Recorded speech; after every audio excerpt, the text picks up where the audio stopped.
begin. Hi, everyone. I'm Mark Cheverton, author of the new young adult novel, The Giant's Giant. Very excited about it. If you haven't checked it out and looked at some of the reviews, they're really good. There's a link to The Giant's Giant below in the description, so you can see something about it. The interesting thing about The Giant's Giant that wasn't my plan. I wish I was smart enough to plan this, but it seems to be reaching across a wide variety of ages. Usually you make your book for a certain kind of audience, and so I've written this one for a young adult audience. But I don't really like the blood and guts and the hold on, my cat's getting in the way. There we go. I don't really like the blood and guts and the graphic violence and the really, stabbed him in the chest and the blood spewed out. But I don't enjoy that, and I don't do that. I really like writing about characters and having the characters be the central role in the story. And I think because of that, The Giant's Giant has resonated with a lot of people, young kids and old adults and grandmothers. And so that's really exciting. Every author wants to try to write a book that's going to span across multiple ages. And sometimes you get lucky and sometimes you don't. Sometimes you do it on purpose. I don't know. I wish I knew the secret formula, the secret sauce for how to do it on purpose, and I don't think I do. But it seems like The Giant's Giant has done that, and so that's really exciting. But I'm not here to talk about The Giant's Giant. I'm actually working on book 2 in the series. The Giant's Giant is book 1 in the Giants of Stonehold series, and book 2, called The Giant's Sacrifice, is book 2, and I actually just finished the first draft, and I'm really excited about that. And so I'm in the rewriting phase. And this is what I'm here to talk to you about, is rewriting, to all you authors out there, especially you young authors who use the resources on my website, and I talk to you in your classes. Rewriting is everything.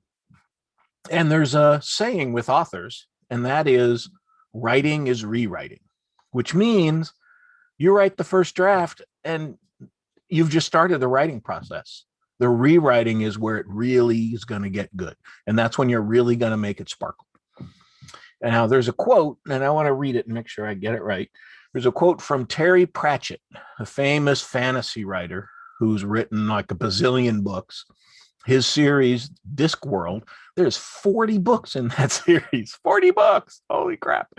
And so he is famous for a quote of saying, the first draft is just you telling yourself the story. The first draft is just you telling yourself the story. And I highly believe that because I find I spend a lot of time outlining my books to make sure it feels good before I start writing the chapters. But I do the outline, and then I've done the first draft, and then I start my rewriting process. And I have a specific series of things I do when I'm rewriting. So I'm going to go through all the different rewriting steps I do for you, and maybe this will help you with your writing. I don't know. So when I do the rewriting, the first rewrite I do is I go through and I read the book just for plot. And I listen to the plot in my head. And does this scene, is it in the right place? Are there the right set of things happening to force the character to go on the quest? So I'm just looking at plot. And the things that are important for me at plot are my plot points well defined? If you don't know about plot points, you can look at some of my writing tips, and they talk about plot points. You can find a writing tip on my website called Why Do I Run Out of Ideas for My Story? And there's a picture of one of the dancing crabs there. And that will talk about some of the plot points in the story. And each plot point has a specific task for it to do with the plot. And so I go through and I read the story and I look at the plot points. And I look at the Dark Night of the Soul. There is a writing tip just for Dark Night of the Soul, which would be really interesting for you if you're working on a story. You got to have a Dark Night of the Soul. You got to check it out. So I look at, are the plot points well defined? Are the stakes clear, and are the stakes important to the character? The stakes meaning if the character fails on his quest, is something terrible going to happen? If the stakes are his scoop of vanilla ice cream is going to fall off his ice cream cone, well, that's not interesting and that's not important. And the reader is not going to start sweating because they might lose a scoop of vanilla ice cream. The stakes have to be important. That's really important. I look at, does the plot vary its pacing throughout the story? If it's action, action, action the whole time, that just gets overwhelming and it kind of gets boring. So it's got to be like a roller coaster. You need high moments of high tension and then moments of low tension. When you're not fighting, you're developing the character more. You're learning about why the character is on these quests. And so for me, this rewrite is relatively quick because I spend a ton of time working on outlining the plot. And so I have a really good idea of what the plot's going to be when I start writing my story, because I just can't write the story until I have the story in my head and I can see the bare bones movie playing in my head there. And so I need that. So the first rewrite goes pretty quick for me. That's a day or two, right? Just depends on how much time I have to sit and read. The next rewrite is about character arc. Now, the character arc is what's going to happen internally to the character throughout your story. What are they going to learn? What are they struggling with? In my favorite movie, the first Star Wars, the first real Star Wars, episode 4, Luke Skywalker is struggling with who he is, right? He doesn't want to be a farmer. He wants to go fight in the Alliance. Oh no, he wants to be a Jedi now. And then through the story, he finds out that the most evil guy, Darth Vader, is his father. I hope I didn't spoil that for anyone. So the stakes are really high there. He's got to stop the Empire or freedom will be snuffed out and all of his friends will be killed. Those are huge stakes. And that's what makes that interesting, is that the stakes are really high. And that's really, really important. Let's see. So have I created the character enough? Have I given him enough backstory so that the readers will really root for him? Right? The reader has to empathize with the character and he has to want to see him win. If the character is just, you describe him wearing jeans and a white t-shirt and that's all you know about the character, well, then you really don't care about him. And you'll see movies, and I've noticed a lot of movies online that are just for online, and they typically are an hour and a half long, which I find interesting. But anyways, you'll see these movies where, and I won't say what website I see these on, but you might know, where the movie just starts with action right away. And all of a sudden the characters, you hear a little bit about them, and then all of a sudden they're battling aliens or getting chased by gangsters or something. I don't know. Well, you just don't care about them yet. So you're really not invested in seeing them be successful because you have no reason to root for them yet. So you can't dive into action without giving the reader a reason to root for them. That's important. And so you got to make sure you've given enough of the character to the reader so they are going to root for them all throughout the story. Let's see. Have I developed the character enough? This is important. So at the Dark Night of the Soul, and again, there's a writing tip about the Dark Night of the Soul. So you should watch it. It's very important. But the Dark Night of the Soul is where it looks like the reader, the character is going to fail, that they're going to be defeated. And there's no way they can go on. Another favorite movie, Guardians of the Galaxy. This is when Quinn, he goes out and Gamora, the green chick, her spaceship gets blown up and she's in outer space without a suit. She's going to die. And he can't have that. So he goes out there and he puts his little super cool space face mask on her so she will live. And now he's going to die. Now, there is no way that movie can continue. The hero's going to die. And it's only the halfway part, right? You know they're going to make it. That's the Dark Night of the Soul. And after that point, the story shifts from the good guy running away from the bad guy, which happened all through the first half of the Guardians of the Galaxy, to the good guy is now on the attack and he is pissed off and he ain't messing around no more. And he is going to go after the bad guy. And that's exactly what happens in Guardians of the Galaxy. But you need to root for that character. We all were pretty upset that Star-Lord was going to die in outer space. It was terrible. So you need to create the character so it's a well-crafted character so that the readers are rooting for them, so that your goal is you can get the reader to squeeze out a couple of tears at the dark night of the soul. That's the metric for me. When I read my story, I have to feel emotional, even though I know what's going to happen. If I don't feel emotional at the dark night of the soul, I know I haven't done my job. And I know I haven't developed the character well enough so that I care enough about them to get emotional. So I always look at that very carefully. So that's my second rewrite, is I'm focusing on character arc. This is probably the most important rewrite because characters are everything in a story. If you have weak characters, it doesn't matter how cool your plot is. The story's going to suck. You got to have strong characters. You got to have well-developed, the protagonist, the secondary characters, even the villain has to be well-developed so that you really want the reader to love to hate your villain, right? In the Giant's Giant, Clystron is the villain, and he does a lot of things that makes the reader really hate him, and they really want to see him be defeated. That's just as important as making the character so lovable that you might cry at the dark night of the soul.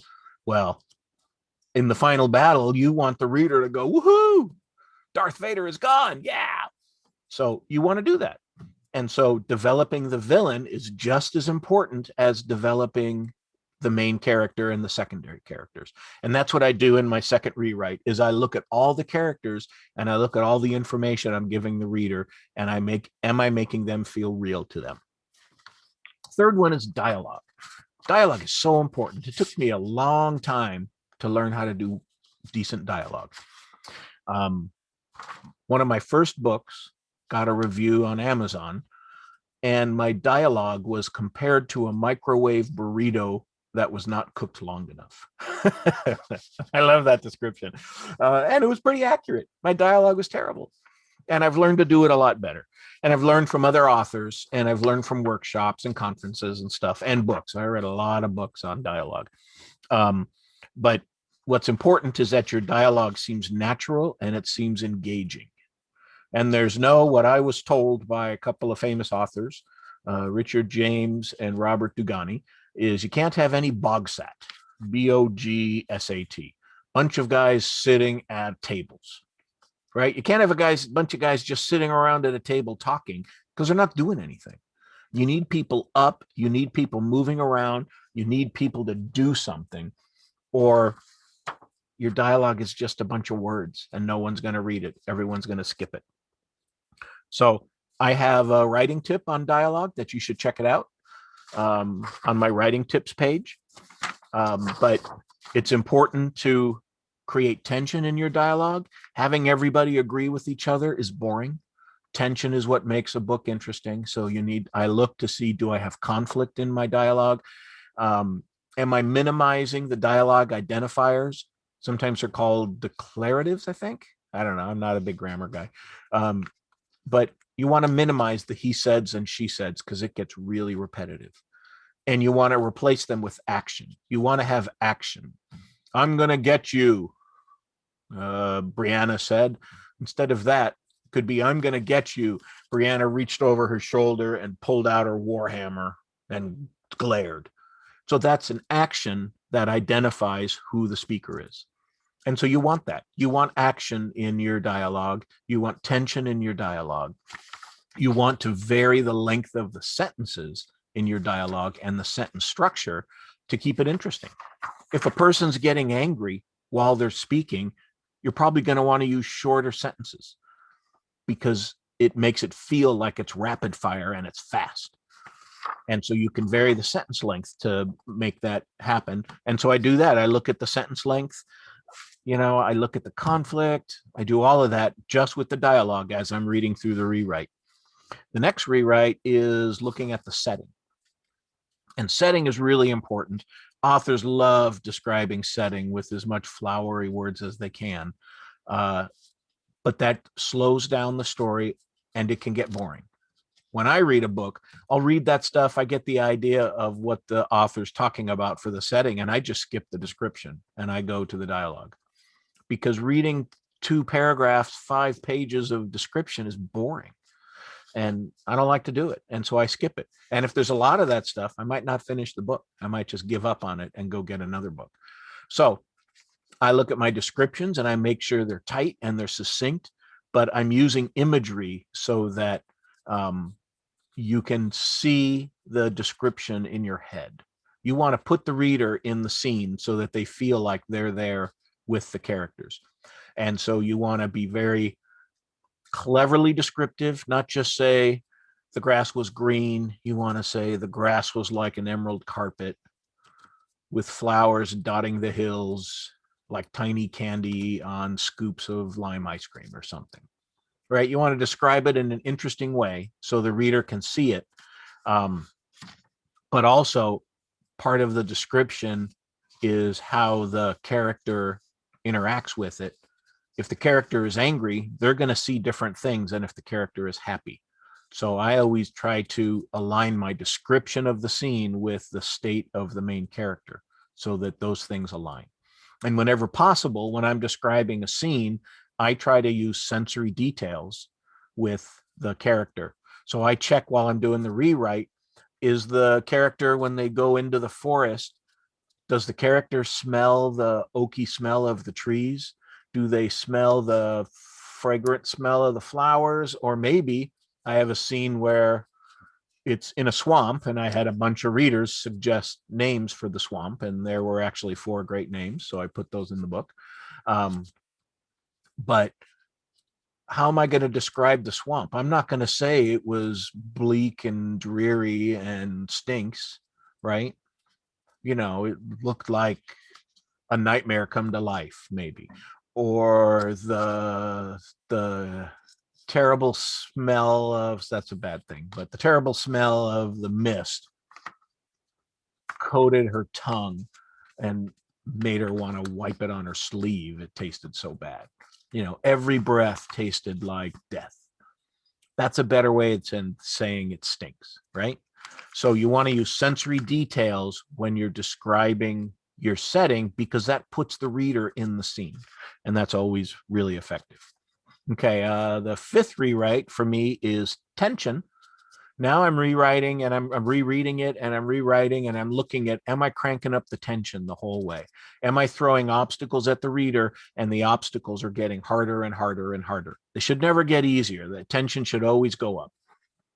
And so am I doing that? I look for that and I look and see.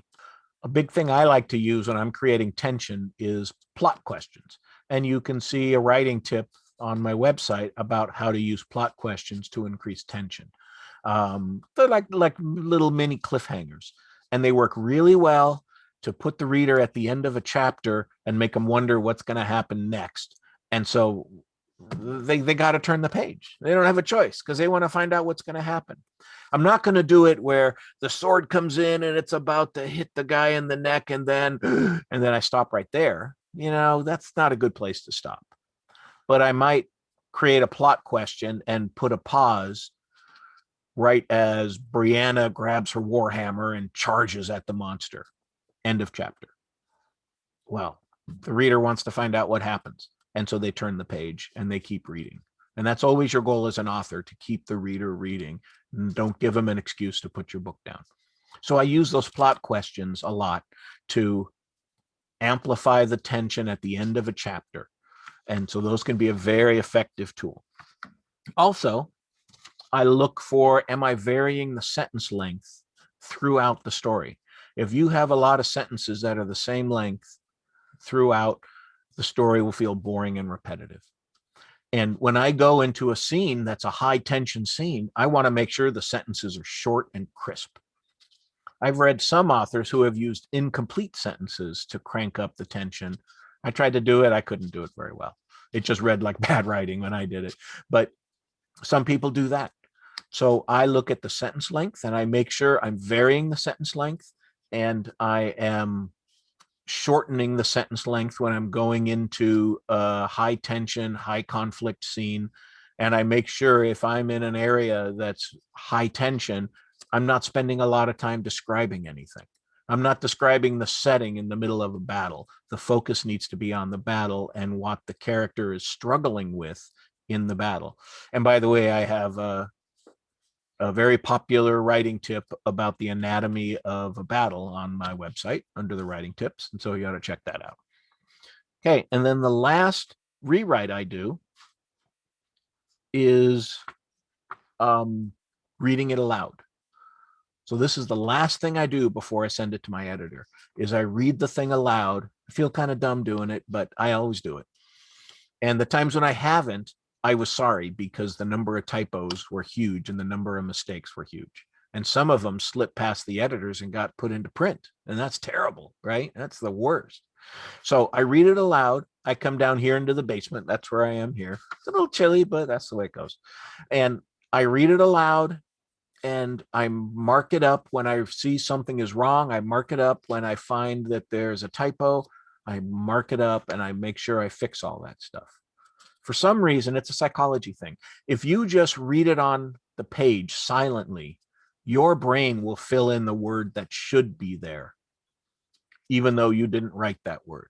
So there might be a to instead of an as. And when you read it silently, your brain will put in as because it knows what the sentence structure should be. When you read it aloud, you will say to, and you will find, that doesn't make any sense. And you'll circle it and you'll fix it. So reading it aloud is critical. I encourage everybody to do that. Even if you're doing an essay for school, you ought to read your essay out loud for school because it's going to help you catch any kind of errors that you make. And so that's really valuable. So this is my rewriting process. I hope this is helpful to you and you get to see a little insight into how I write my novels. But more importantly, I hope it encourages you to actually do some rewrites because I know young writers are resistant. They get done with the story and they're so excited they want to start on the next one. But you will be so much happier with your story if you spend time rewriting it because it's going to come out so much better. So I encourage you to try this process, figure out your own rewriting process or use mine, whatever. I'm going to have a blog post on my website so you can see everything that I talked about here. And so you'll have it there. Hope this is helpful and I'll see you next time. Bye.